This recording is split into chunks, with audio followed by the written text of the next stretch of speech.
ఇక నేడు మహబూబాబాద్ లో బీఆర్ఎస్ నేడు నిర్వహించాలనుకున్న మహాధర్నా పోలీసులు అనుమతి నిరాకరించారు. దీంతో ఎస్పీ క్యాంప్ కార్యాలయం ఎదుట బీఆర్ఎస్ నేతల ధర్నా చేపట్టారు.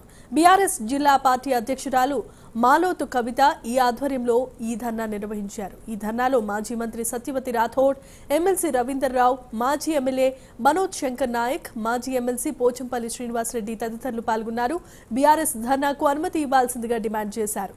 ప్రజాస్వామ్య హితంగా చేయాలనుకున్న రైతు మహాధర్నాకు పోలీసులు అనుమతినివ్వకపోవడంతో ఇది సరైన పద్ధతి కాదంటూ బీఆర్ఎస్ నేతలు ఆగ్రహాన్ని వ్యక్తం చేశారు. 2 రోజులుగా అడుగుతున్నా పోలీసులు స్పందించకపోవడం సరికాదని బీఆర్ఎస్ నేతలు అంటున్నారు. అధికారంలోకి రావడానికి గిరిజనులకు, దళితులకు, పేదవాళ్లకు అనేక హామీలు ఇచ్చి అవన్నీ తుంగలో తొక్కి వారి నైజాన్ని, వారి బుద్ధిని, వారి వక్ర బుద్ధిని మరొకసారి లగచర్లలో ప్రదర్శించిండ్రు. రేవంత్ రెడ్డి గారికి ఈ సందర్భంగా రేవంత్ రెడ్డి గారు, నీ పతనం మొదలైంది, అది నీ కొడంగల్ నుంచి అనే